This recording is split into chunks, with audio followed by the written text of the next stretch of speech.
Al menos a corto plazo, es improbable que la IA y la robótica acaben con industrias enteras.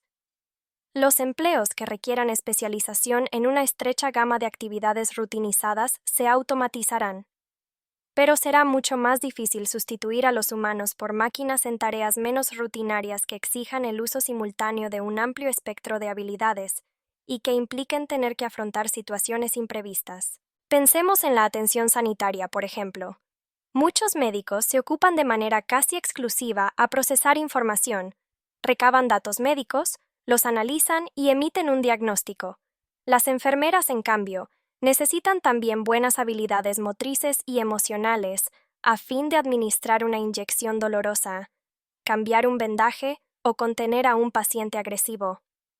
De ahí que quizá tengamos una IA médico de cabecera en nuestro teléfono inteligente décadas antes de que tengamos un robot enfermera fiable. Es probable que la industria de los cuidados a personas, que se ocupa de los enfermos, los niños y los ancianos, siga siendo un bastión humano durante mucho tiempo. De hecho, dado que las personas viven más y tienen menos hijos, el cuidado de los ancianos será probablemente uno de los sectores del mercado de trabajo humano que más deprisa crezcan. Junto con el cuidado a las personas, la creatividad plantea también obstáculos particularmente difíciles para la automatización. Ya no necesitamos a humanos que nos vendan música. Podemos bajarla directamente del almacén de iTunes, pero los compositores, músicos, cantantes y DJs son todavía de carne y hueso. Recurrimos a su creatividad, no solo para crear música completamente nueva, sino también para elegir entre una gama alucinante de posibilidades a nuestra disposición. No obstante, a la larga ningún puesto de trabajo se librará por completo de la automatización. Incluso los artistas deben estar prevenidos. En el mundo moderno, el arte suele asociarse a las emociones humanas. Tendemos a pensar que los artistas canalizan fuerzas psicológicas internas y que el objetivo general del arte es conectarnos con nuestras emociones o inspirar en nosotros algún sentimiento nuevo. En consecuencia, cuando nos decidimos a evaluar el arte, tendemos a juzgarlo por el impacto emocional que genera en la audiencia. Pero si el arte se define por las emociones humanas, ¿qué podría ocurrir una vez que algoritmos externos sean capaces de comprender y manipular las emociones humanas mejor que Shakespeare, Frida Kahlo o Beyoncé? Al fin y al cabo, las emociones no son un fenómeno místico, son el resultado de un proceso bioquímico.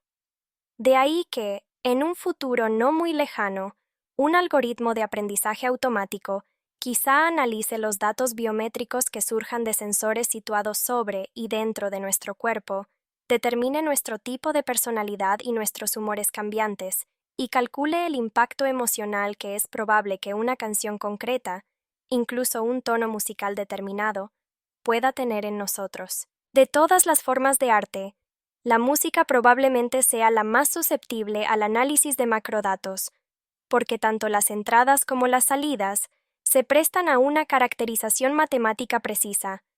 Las entradas son los patrones matemáticos de las ondas sonoras, y las salidas, los patrones electroquímicos de las tormentas neurales. En pocas décadas, un algoritmo que analice millones de experiencias musicales podría aprender a predecir de qué manera determinadas entradas producen determinadas salidas. Supongamos que acabamos de tener una desagradable discusión con nuestro novio. El algoritmo encargado de nuestro sistema de sonido discernirá de inmediato nuestra confusión emocional interna y, sobre la base de lo que conoce de nosotros personalmente y de la psicología humana en general, reproducirá canciones a medida para que resuenen con nuestra tristeza y se hagan eco de nuestra aflicción. Quizá tales canciones no funcionen bien con otros individuos, pero son perfectas para nuestra personalidad. Después de ayudarnos a entrar en contacto con las profundidades de nuestra tristeza, a continuación, el algoritmo reproduciría la única canción del mundo que es probable que nos levante el ánimo, quizá porque nuestro subconsciente la relaciona con un recuerdo feliz de la infancia del que ni siquiera somos conscientes. Ningún DJ humano puede esperar igualar las habilidades de semejante IA. El lector puede objetar que de esta manera la IA acabaría con la serendipia y nos encerraría en un estrecho capullo musical, tejido por nuestras preferencias y aversiones previas. ¿Y qué hay de explorar nuevos gustos y estilos musicales? Ningún problema. Podríamos ajustar con facilidad el algoritmo para que hiciera sus selecciones completamente al azar, de manera que nos emitiera de forma inesperada una grabación de un conjunto indonesio de gamelán, una ópera de Con el Rossini, tiempo, o el al último repasar éxito de nuestras K-pop. lecciones, La IA podría determinar incluso el nivel ideal de aleatoriedad que optimizara la búsqueda al tiempo que evitara el fastidio, quizá reduciendo su nivel de serendipia al 3% o aumentándolo al 8%. Otra posible objeción es que no está claro cómo pueda establecer el algoritmo su objetivo emocional. Si solo nos peleamos con nuestro novio, ¿debería pretender el algoritmo ponernos tristes o alegres? ¿Debería seguir a ciegas una rígida escala de emociones buenas y malas? Quizá haya momentos en la vida en los que sea bueno sentirse triste. Desde luego, la misma pregunta podría formularse a músicos y DJ humanos.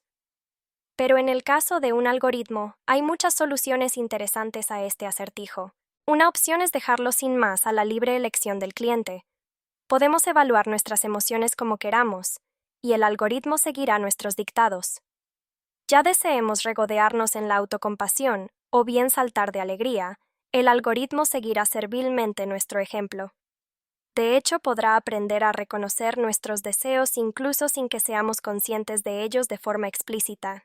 Alternativamente, si no confiamos en nosotros, podemos instruir al algoritmo para que siga las recomendaciones de cualquier psicólogo eminente en el que confiemos. Si nuestro novio acaba por dejarnos plantados, el algoritmo podrá llevarnos a pasar por las 5 fases del duelo, primero ayudándonos a negar lo que ocurrió reproduciendo la canción de Bobby McFerrin, Don't Worry, Be Happy, después avivando nuestro enfado con You Oughta Know, de Alanis Morissette, luego animándonos a negociar con Ne me quite paz, de Jacques Brel, y Come Back and Stay, de Paul Young, después dejándonos caer en el pozo de la depresión con Someone Like You y Hello, de Adele, y por último, ayudándonos a aceptar la situación con I Will Survive, el paso de siguiente Gloria Gaynor. es que el algoritmo empiece a trastear con las propias canciones y melodías, cambiándolas un poco para que se ajusten a nuestras peculiaridades.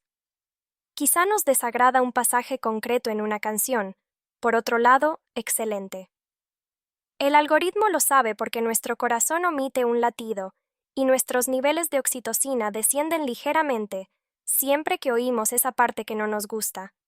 El algoritmo podría reescribir o eliminar las notas irritantes. A la larga, los algoritmos quizá aprendan a componer canciones enteras, jugando con las emociones humanas como si éstas fueran el teclado de un piano. Utilizando nuestros datos biométricos, podrían producir incluso melodías personalizadas que solo nosotros, A en menudo todo se el dice que universo, las personas conectan con el apreciaríamos. arte porque se encuentran en él. Esto podría llevar a resultados sorprendentes y algo siniestros en el caso de que, por ejemplo, Facebook empezara a crear arte personalizado basado en cuanto sabe de nosotros. Si nuestro novio nos abandona, Facebook nos agasajará con una canción personalizada sobre ese cabrón concreto, en lugar de sobre la persona desconocida que rompió el corazón de Adele o de Alanis Morissette. La canción nos recordará incidentes reales de nuestra relación, que nadie más Desde en el luego mundo podría conoce. ocurrir que el arte personalizado jamás arraigara, porque la gente continúe prefiriendo éxitos comunes que gustan a todo el mundo. ¿Cómo puede uno cantar una canción o bailar a su son si nadie más que nosotros la conoce? Pero tal vez los algoritmos podrían ser incluso más propensos a producir éxitos globales que rarezas personalizadas. Utilizando bases de datos biométricos masivos obtenidos de millones de personas, el algoritmo podría saber qué botones bioquímicos pulsar a fin de producir un éxito global que hiciera que todos se lanzaran como locos a las pistas de baile. Si el arte trata en verdad de inspirar o manipular las emociones humanas, pocos músicos humanos, o ninguno, tendrían la posibilidad de competir con un algoritmo de este tipo, porque no serían capaces de igualarlo a la hora de comprender el principal instrumento con el que están operando, el sistema bioquímico humano. ¿Resultará todo esto en un arte excepcional? Eso depende de la definición de arte.